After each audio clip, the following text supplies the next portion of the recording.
In every man's life, there's always one woman he never forgets. The woman I could never forget was La Contessa. This is the story of our love.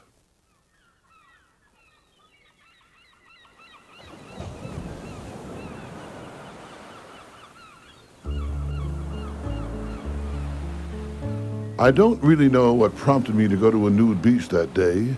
Perhaps I couldn't figure out what to wear. Or maybe I just wanted to hang out for a while. I remember bringing a ruler with me, and sometimes I wonder about myself. The beach was quite crowded and very picturesque. A girl breastfeeding her boyfriend, women watching naked young men playing volleyball, and not once seeing the ball. Girls trying to get their asses tanned, which to me is pointless. The only chance for a compliment is to have sex doggy style. By the way, I've learned in Canada, they only have sex doggy style. That way they can both watch the hockey game. Yes, great sex means different things to different people. Great sex to me is when I'm the only one able to talk. Since time began, people have had strange sexual preferences. The best example is King Richard. My kingdom for a horse. Suddenly, there she was. Was it really her? La Contessa. Yes, it was. She was involved building a sandcastle by the water and didn't notice me. But everyone on the beach noticed her and kept staring at her large backside, propped up as she bent over building her castle. I knew it was definitely her by the tattoo on her inner thigh that said merging traffic. La Contessa was a wild woman. When she said I'll be home after 5, she wasn't talking about time. Sometimes for hours, she would do push-ups in her cucumber garden. Although La Contessa did have a tender side, she wouldn't hurt a fly unless it was open. She then decided to go for a swim. As I watched her swim, I recalled our first meeting. It was in my youth in Spain. I worked part-time as a matador to supplement my income when I was struggling to become a singing waiter. I did earn some money with my voice. I would sometimes sing the national anthem at cockfights, unless I was participating.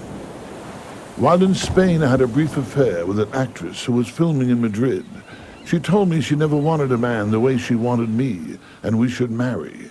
I told her, let us just enjoy each other, and that I would only stay with her until the shoot was over.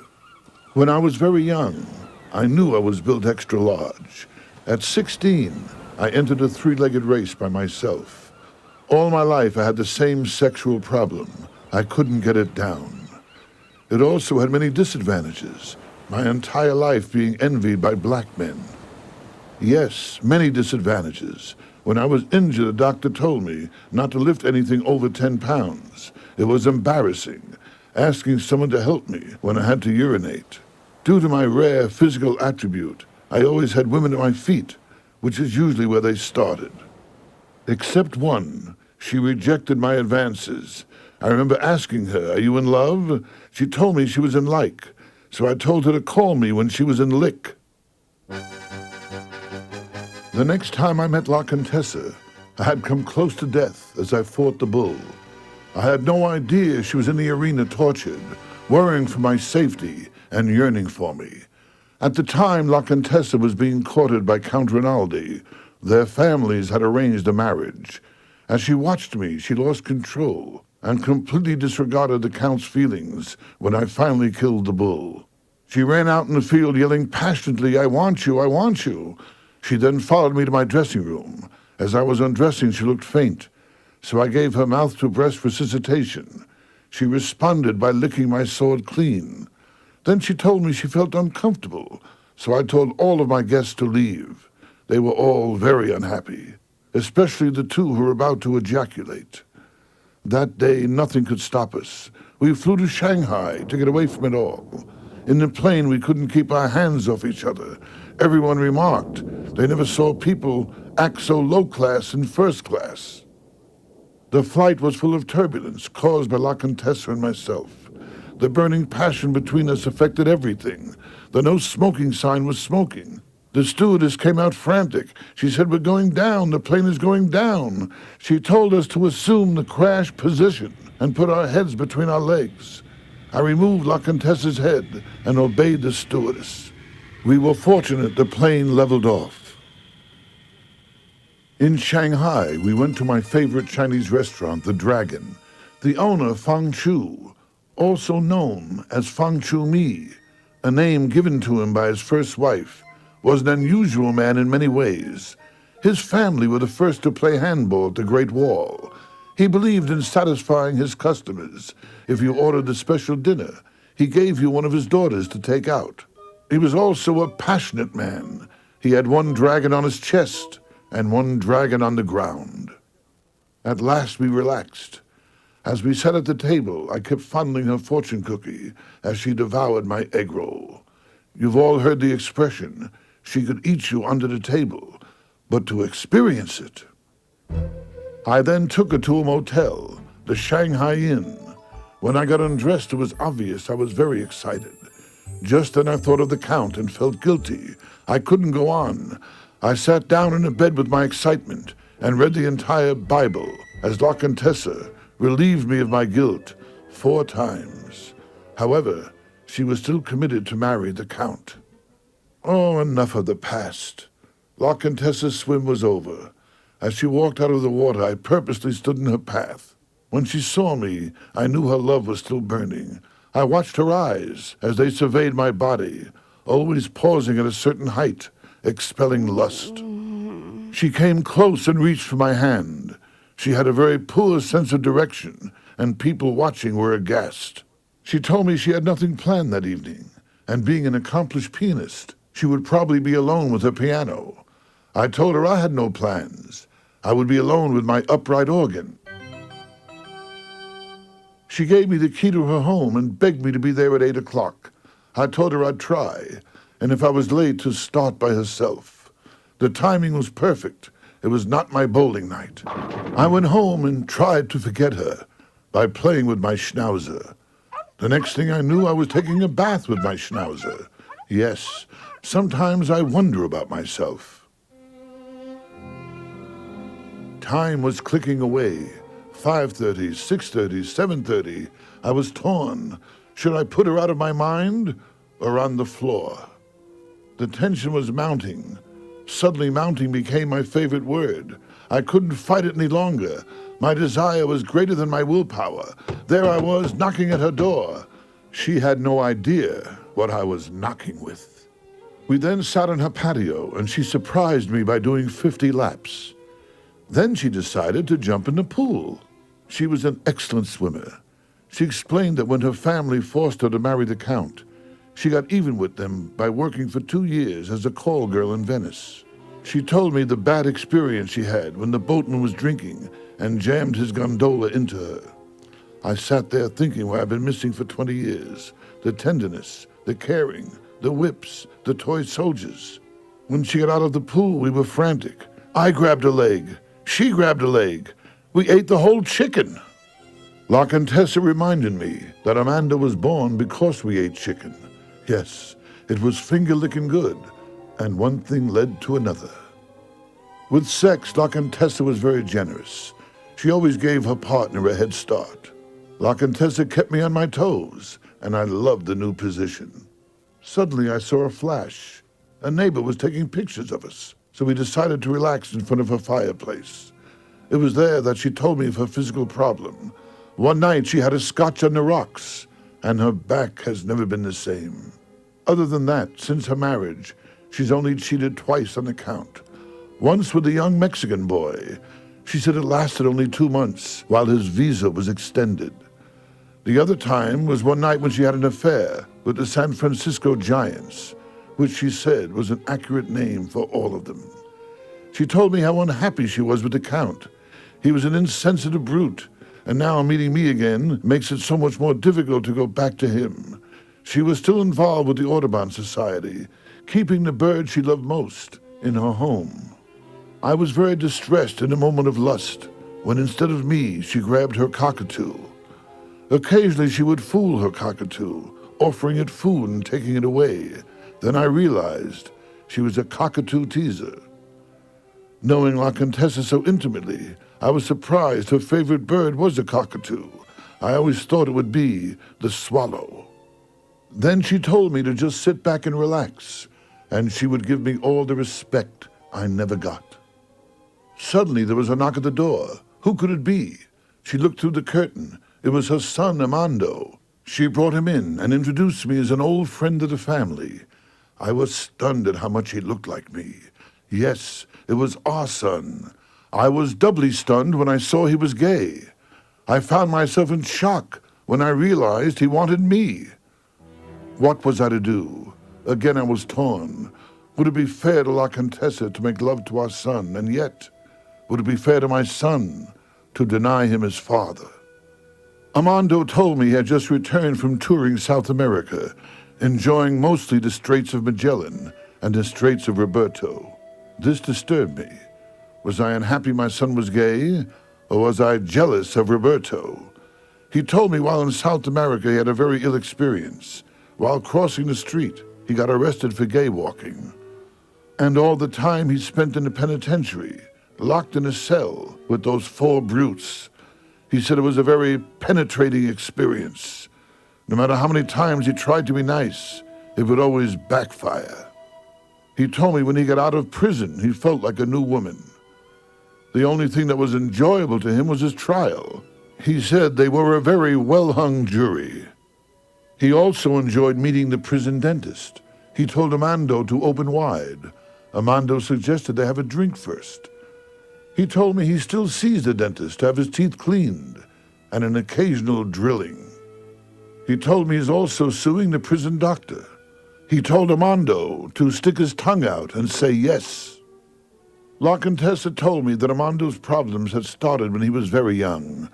She recalled the day the Count told him all about the birds and the bees, and Armando went out and knocked up a sparrow. She told me as a youngster, Armando always had sexual problems. In high school, he was voted most likely to masturbate. Armando also told me a bit about his childhood. When he was 16, he ran away from home. In his desperate need for money, he told me he resorted to pumping gas and widowers. He told me he was fired from many jobs. When he worked as a chef, every time he made French toast, he got his tongue caught in a toaster.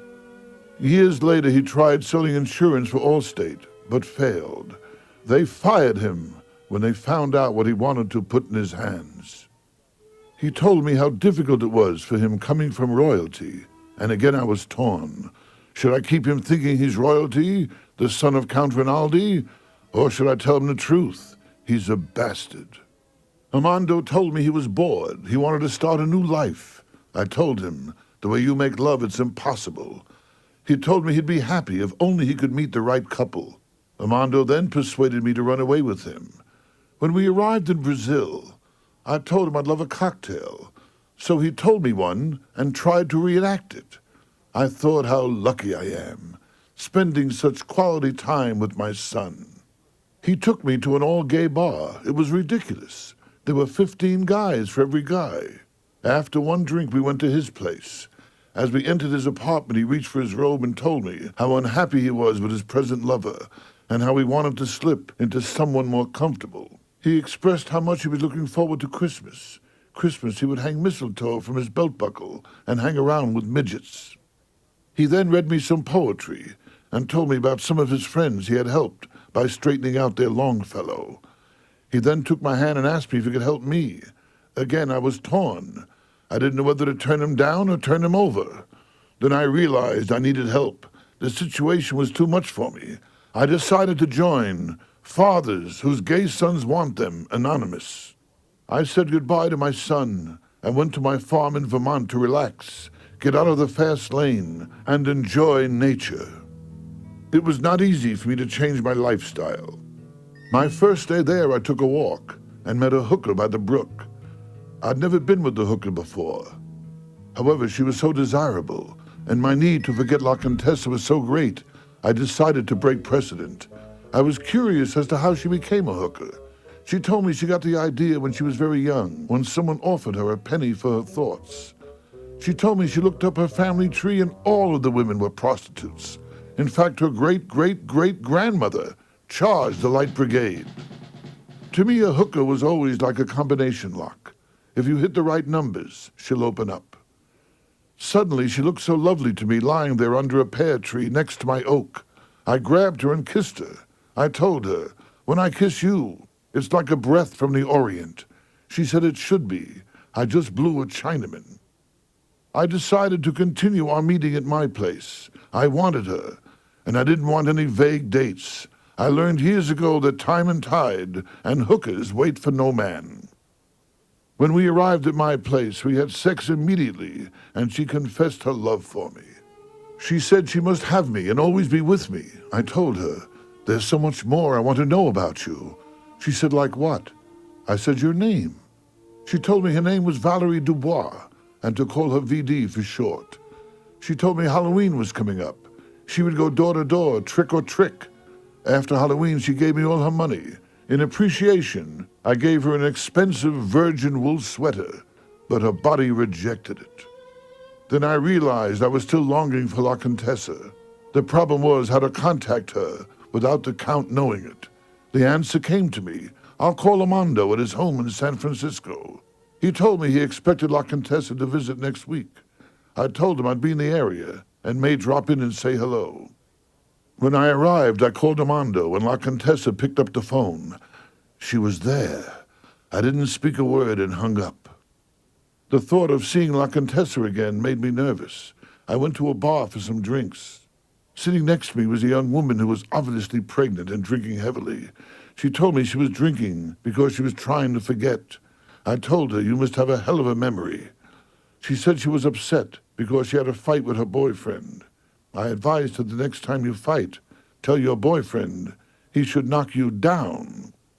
She then expressed her desire for me and wanted us to go up to her room. I told her, 3's a crowd. I then dashed off to see La Contessa. When I arrived, to my surprise, a voluptuous young lady opened the door. It was Ophelia, La Contessa's niece. As I entered the door, I could see La Contessa's face drop. It made me unhappy, because I knew she had just spent a fortune having it lifted. La Contessa was furious. She was cold to me, and said it was stupid for me to come to San Francisco. What if Ophelia told the Count of our meeting? La Contessa was angry. She told me she wanted to be alone with her son and left the house, leaving me alone with Ophelia. Ophelia told me her ambition was to be a head nurse, and she was doing everything she could to earn the title. She also told me she loves children. She's been raising Dick since she's 16. She also told me she picks up extra money by selling space. I found out it was between her legs. Ophelia then sat there for an hour, eating a banana and never finishing it. Then she let me know she was ready. She got completely naked, except for her knee pads. I told her I would let her make love to me under one condition, that she would never tell the Count she saw me in San Francisco. She promised. As I took off my trousers, I warned her. I said, I hope you're not afraid of height. Then she insisted I use something. I said, how about a cucumber? I then decided just to lie back and let her do what she desperately wanted to do while I watched Felix the Cat, one of the many cartoons that turned me on. When it was over, she felt guilty. I told her, don't be foolish, you're young. You'll improve. When La Contessa came home that evening, she was alone. She told me Armando went to see an uprising in a friend's apartment. Then they were going to watch their favorite movie star, Will Rogers, in an old movie. She told me Armando loved Will Rogers. He was the first one to come out of the closet. He told everyone, I never met a man I didn't like. I told La Contessa of my affair with Ophelia, and she was relieved to know the Count would never know of our meeting. She told me she won't be seeing Armando for a while. He will be in Italy for 2 weeks doing charity work, raising teenage boys. Then he'll be cruising the Mediterranean, hoping to end up in Greece. La Contessa told me Armando loved Greece. The last time he was there, it was very profitable. While attending a rich party, he bent down to tie his shoelaces and made $10,000. La Contessa told me she will be visiting her Aunt Wilma in Holland, who's recuperating. For 6 hours, her finger was stuck in a dike. Then she'll be off to Switzerland on holiday. I told her I'd also be in Switzerland, but just for 1 day to get my watch fixed. She reminded me of the Count's temper and what he would do if he found us together. The last time he sought revenge, He followed the man all over the world and finally caught him by the Balkans. She also told me what happened after her honeymoon when the Count was unusually understanding. She went to the island of Jamaica for a tan and came home with a black. His name was Osborne White, a piano teacher who taught La Contessa new skills, which she enjoyed very much. The Count found her new skills even more enjoyable. We decided Switzerland wasn't safe. The Count had too many friends there. We agreed to meet in Berlin. To avoid being seen together, La Contessa would fly there, and I would go by train. On the train, I shared a compartment with a 70-year-old German woman. She told me her name was Elsa Goodentite. I told her at her age, that's a very difficult name to live up to. She told me that her whole life had been difficult. Before the Führer met Eva Braun, Elsa was his mistress. When the Führer wanted sex, he was furious. Being a Goodentite, he couldn't enter her. He even brought in young boys from the Hitler Youth, but they couldn't enter her.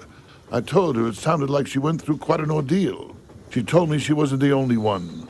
Her good friend, Greta Stupgut, when she gave the Führer oral sex, her heavy breathing was annoying him. He ordered her to breathe through her ears. Elsa told me the trouble with the Führer was he had a corkscrew penis, and she, Elsa, was the only woman who had a corkscrew vagina. I said it should have worked out great. She told me the trouble was just her luck. She had a left-hand thread. Just then the train pulled into a tunnel. She suggested we make it the Tunnel of Love. I want you, she said. It was dark in the tunnel. I felt Elsa's hands on me. I said, Elsa, no. What you're doing is wrong. Elsa, no. No, no. Elsa, das is good. In Berlin, I walked in the lobby of the hotel. I was told I had an urgent phone call. It was La Contessa. She was calling from Mexico. She warned me the Count was staying at my hotel. It was too dangerous, and I should leave immediately and meet her in Mexico. She said if I left now, I'd be just in time for the Kaopectate Festival. In Mexico, La Contessa told me she can't live with the Count any longer. She hated him. His mere presence made her sick. She told him to see a shrink. He said absolutely not. It's small enough. She told me the Count was built very small. Many times he left it under a sun lamp for 24 hours, hoping it would grow. Being built so small was sometimes embarrassing. His family tradition was when a baby is born, the father hands out cigars the size of his penis. When Amanda was born, the Count handed out cigarettes. That evening I was shocked to see Amando sitting there in the lobby depressed. He told me he was extremely disturbed. After participating in group sex, he didn't know who to thank. He also told me of another ill experience. He heard of a freak snowstorm in Australia. It was reported that Sydney had 10 inches. He flew there for nothing. In Australia, he did have an affair with a woman who taught him how to use his boomerang. He confided in me that he now has a case of VD that keeps coming back. He also had a disappointing experience in London when he found out that Big Ben was a clock. It reminds me of my experience in London when I met Lady Wentworth. I was working out at the gym, and she kept staring at me. Her need for me was immediate. As I did my push-ups, she kept trying to crawl under me. We finally went to her place and spent a frantic hour together. She was very unique. After I left the room, she was still screaming, having multiple orgasms. When I got to the street, I could still hear her screaming. It was then that I realized why they warned us. The British are coming! The British are coming! Amando also told me he had broken up with his lover, Jose. He told me they were enjoying a golden shower when suddenly he got pissed off. They didn't speak for a good 2 hours. Then they gave each other a good tongue lashing and parted. That night I told La Contessa I can't live without her. I told her that no man is an island and wished her bon appetit as she engulfed my peninsula. Suddenly the door burst open. It was the Count and 2 of his henchmen. I tried to explain that La Contessa and I were just friends, but it was difficult standing there naked with an erection. He explained his family tradition. In a situation such as this, he must challenge me to a duel. La Contessa was at my side pleading for me. It was in vain. We had to choose weapons. The Count said that we should use swords. I wanted to use penises. We settled on guns. The next morning we met in the field at 6 o'clock. I was weak from not sleeping the whole night, thanks to La Contessa. This was it. We paced off 10 steps, turned and shot at each other. I could see La Contessa praying for me. The Count missed, but I didn't. The Count fell, slightly injured. La Contessa ran to him. She looked up at me and screamed, "You beast! You animal!" I walked away bewildered, but wiser. I learned that every man has his tale of woe. Unfortunately, in life, there's more woe than tale.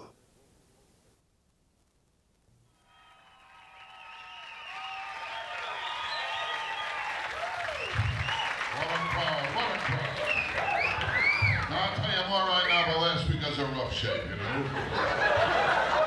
Last week I was in Vegas, I gambled, I lost. I played roulette, it was ridiculous.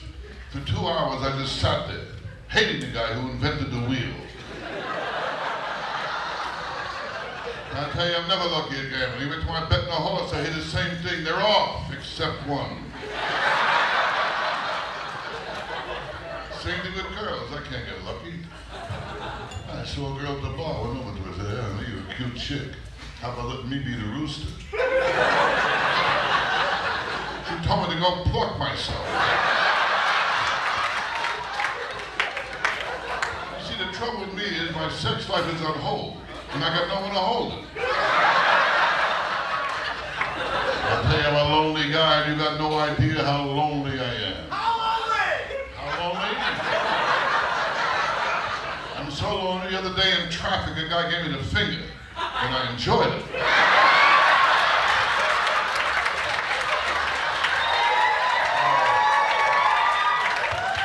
I'll tell you, with me, nothing works out. Are you kidding? Well, this morning I did my push-ups to noon. I didn't see the mousetrap.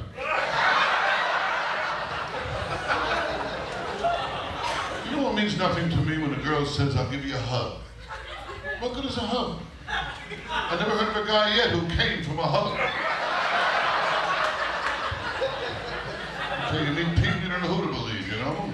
They say a woman is more beautiful when she's pregnant. Not to the guy who knocked her up.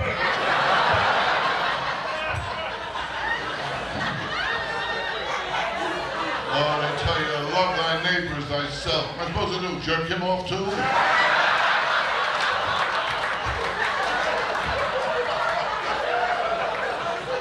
I meet all kinds of people. Well, the other day in the gym, a guy kept looking at me and looking at me. I said, "Look, if you keep staring at my dick, I'm gonna hit you with it." He said, "Promises, promises."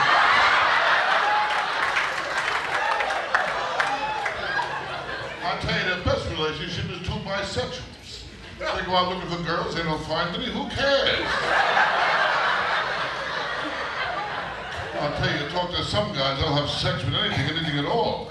You know how many times you hear guys say, "I'll never a cup of coffee and fuck it."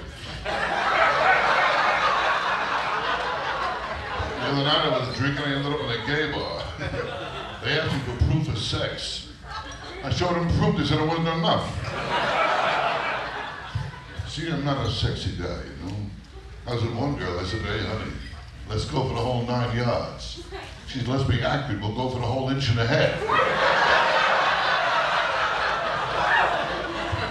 A lot of things don't make sense to me, you know. Like in football, the 2-minute warning.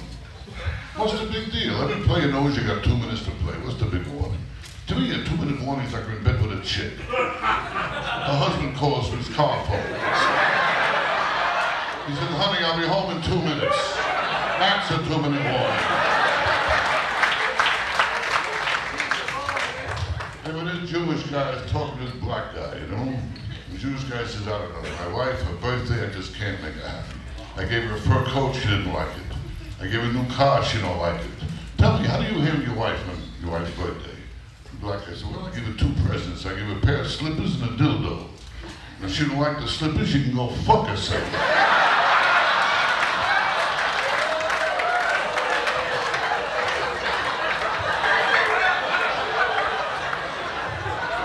Nobody has it easy, nobody. You know, the other day I saw a guy in the street He was down and out, and he asked me for money for a bottle of booze. I looked at him and I said, oh, I know your type. I'll give you money for a bottle of booze, you can go out and buy food with it.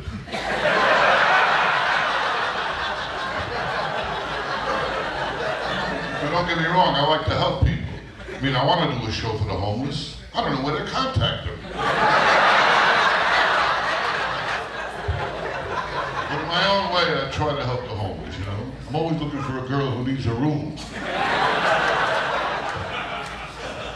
In fact, yesterday, I saved a girl from being attacked. I changed my mind. I tell you, nobody has it easy, nobody. You know, where I live, they're always coming around, knocking on my door, asking me to support different movements, drives, causes. Guy knocked on my door last week, told me that Korean people need our help. Said if I give just $1, then Suk-gu and his wife and 12 kids are gonna have rights for a whole year. And the kids can all get books and pencils, and Suk-gu can get a new boat.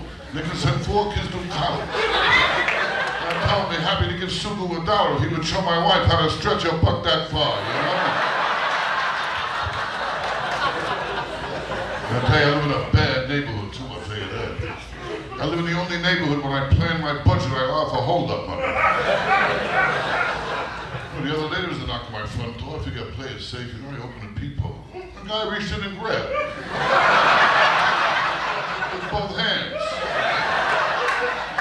Well, the other night I went out, I think I'd play it safe, you know. I left all the lights on in the apartment, left the radio on, left the television on, left a note in the front door. I am inside. Came home that night, I still got robbed. The guy left his own note. He said, I looked all over for you.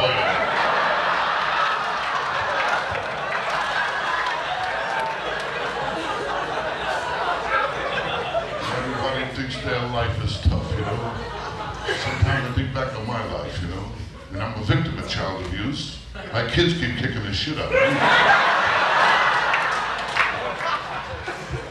The trouble today is with kids is sex. All they want is sex. And my daughter, she's like the rest of them, you know. My daughter, they call her Federal Express. Yeah, when she's in the guy's apartment, she absolutely, positively has to be there overnight. The kids today don't know what they're doing today. In fact, I was talking to my doctor. You know my doctor, Dr. Vinny Boombox. So my doctor,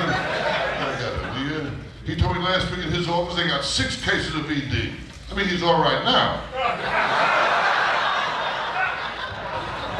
When I was a kid, it was different. My old man was tough. My old man allowed no drinking in the house. In fact, I had 2 brothers who died of thirst. I mean, I went through plenty. You kidding? When I was a kid, my parents got a dog, and I was jealous of the dog, so they got rid of me. My old man kept taking me to the zoo. I found out he was trying to make a trade. The time I asked my old man if I can go ice skating on a lake, he told me to wait till it gets warm.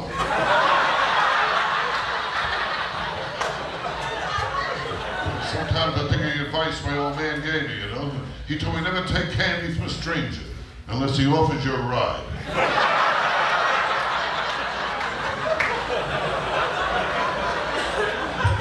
My old man always gave me advice. He said, you learn to take care of yourself. Don't depend on other people. You should be independent, be on your own. Now get the fuck out of here.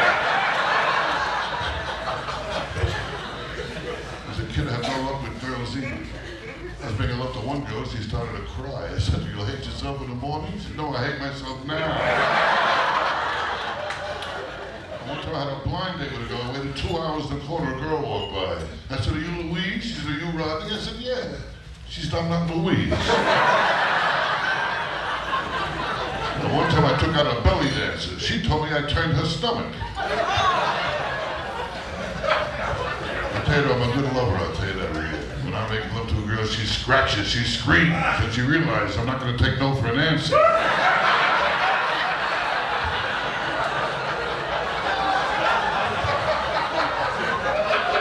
I remember one time I took out a classy girl, very classy girl. To this girl, everything was bourgeois. Her parents were bourgeois. Making a living was bourgeois. I tried to get romantic. She said, no, your approach is bourgeois. And furthermore, you're gauche. I said, look, I was just about able to figure out bourgeois. Why are you a gauche now? She said, look, I'll be honest with you. I'm only going out with you to try and forget Biff. And it's not fair that I should use you. I said, it's all right. I'd rather be used to help you to forget Biff than not to be used at all. I said, it won't work. I know myself. If I go out, I would make wild, passionate love for 2 or 3 months and I'd leave you. And I don't want to hurt you. I said, it's all right. Hurt me, hurt me. Then she gave me another line. She told me she didn't want to get involved because she didn't want to get hurt. I said, look, gosh. I mean, you don't want to get hurt, you don't want me to get hurt. All I know is if one of us don't get hurt soon, someone's going to get hurt. And this girl was no bargain either. She was fat. I mean, fat. You kidding? When she goes swimming, she leaves a ring around the lake. When she wears high heels, she strikes oil. You kidding? Her belly button has an echo. When she tried computer dating, the machine matched her up with Detroit. I mean, I'm talking a fat girl here, you know what I mean? How fat? I hit her with my car. She said, why don't you go around me? I told her I didn't have enough gas.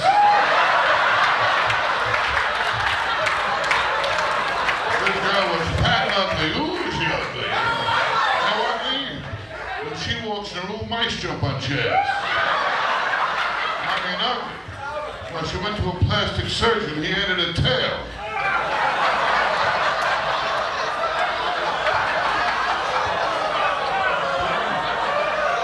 And I took her to a dog show. She won. I'll tell you, life isn't easy, you know. My wife, she don't help either. My wife. This morning she told me she needs $5,000. All her mother's teeth have to come out. I told her I'll give you $10,000, take her tongue out.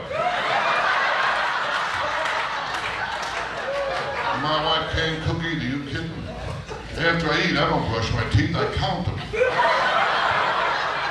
I got the only dog that begs for Alka-Seltzer. We go on a picnic, I bring tongues for the ants. I tell you that when I have sex with my wife, I always have a mirror in the room. I put it under her nose to see if she's breathing. The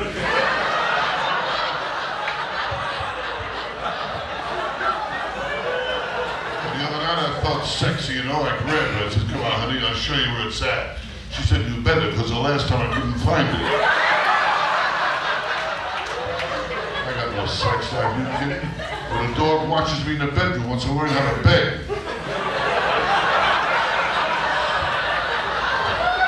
He taught my wife how to roll over and play dead. I'll tell you, the only time I hear my wife yell, I'm coming, is when I'm holding the elevator.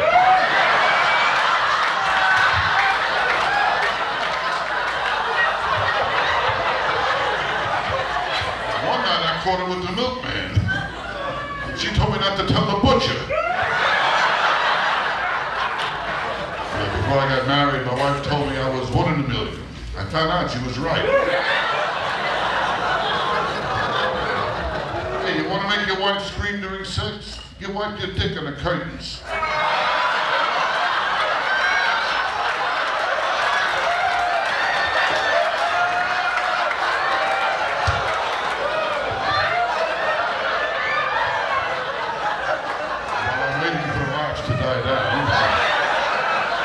In my house, I can never relax, you know? The other night I had a fight with the dog. My wife said the dog was right.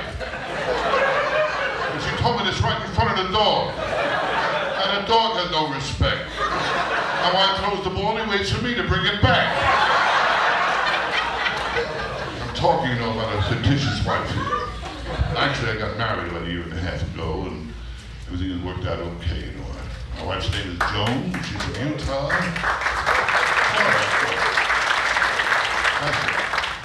And she's a Mormon. It's true, and I'll tell you, I'm very happy, very happy. In fact, next week I'm marrying her sister. I got my eye on her brother too, you know. Now I'll tell you, before I got married for years, I was playing the field. Or to be more accurate, I was playing with myself in the field. I got married, one thing don't make sense to me, you know? The guy looked at me, he said, you may kiss the bride. After what I've already done to the bride, he tells me I can kiss her. I understand people get married, they got to sign in the car, just married, horns are blowing, bells are ringing. You make a mistake, you should keep it quiet.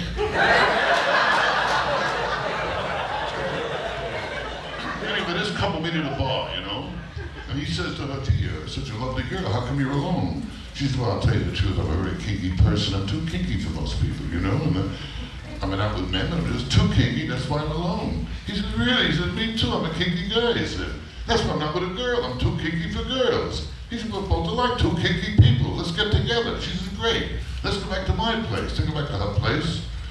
She said, excuse me, goes down the room. She comes back 2 minutes later, with all dressed in leather, with whips, with chains, with lights, with the whole thing, and he's walking out. She said, where you going? He said, I'm shitting your pocketbook, I fucked your dog, and I'm going home.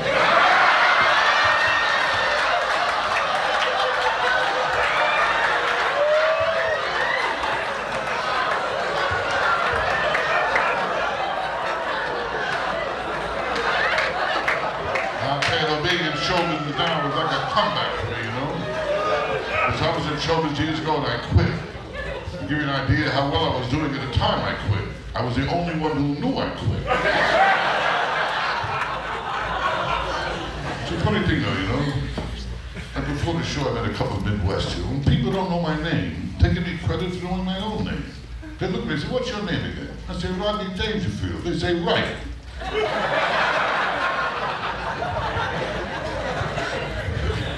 Talking to this couple of Midwest, they told me how nice it is out there. You know, sometimes I wish I came Midwest. There was a nice, small, adjusted town. Had a wooden frame house with a screen door back in the kitchen. Had a maid named Annie. I woke up with a tennis racket. I smacked her in the ass. She goes, oh, that boy. My dad was vice president of the bank, worked there for 30 years, very adjusted man, Dad. Never smoked, drinks, or gambles. And you read about these guys. One day they pick up an axe and wipe out the whole family, you know? The next day the cops go around, what happened here? What kind of man was he? He was a quiet man. Always by himself with his rock garden. That's why he went nuts, he couldn't get his rocks off. What do I know? By the way, you know what a rodeo fuck is? A rodeo fuck is when you're fucking your wife, you say to her, I fucked your sister. And if you can stay on for 1 more minute, that's a rodeo.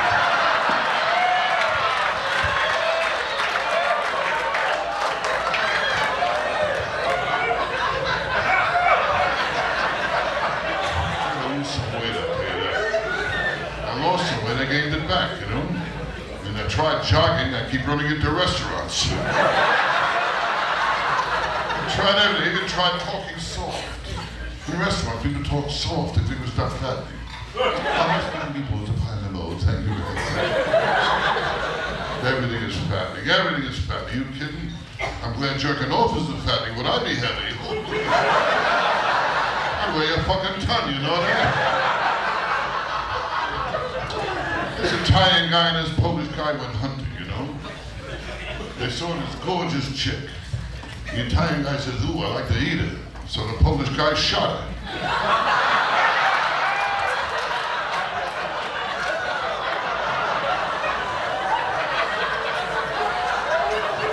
Well, that's it, folks. We're at the end of the line. I tell you, I can't get lucky. Can't get lucky.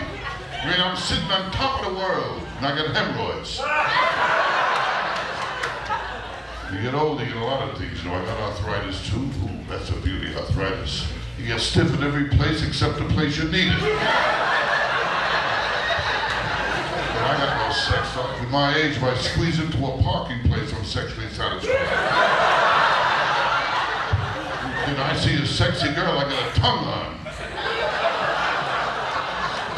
Which brings up the old question. With sex, is the size of a man's dick important? The answer is no. In sex, the size of a man's dick has absolutely nothing to do with good sex. Ask any man with a small dick.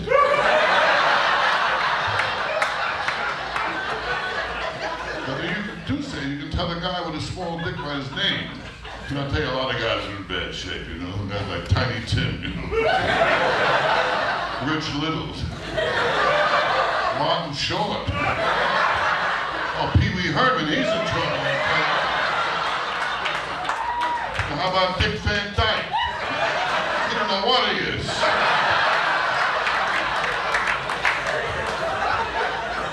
How big is your dick? Don't you remember?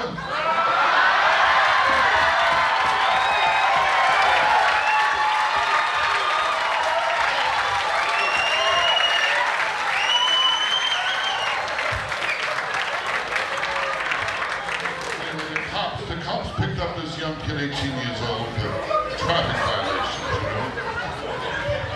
And they put the kid back in the courthouse, they put him in a cell. They made the mistake of putting him in a cell with a man who's doing life, a guy named Bubba. The kid walks in the cell, Bubba looks at him and says, "Hey, young man, it looks like we're gonna be cellmates, huh?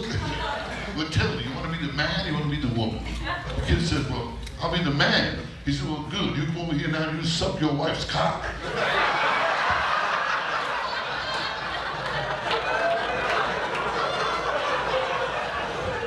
What am I doing here telling dirty jokes? I should be out looking for rich gay guys. Well, I got some respect here tonight, I'll tell you that. You know me, I don't get no respect at all.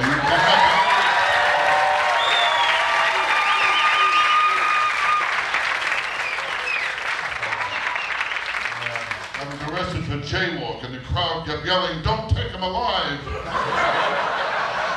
I'll tell you, not easy being me. My uncle's dying wish, he wanted me on his lap. He was in the electric chair. I don't get no respect from anybody.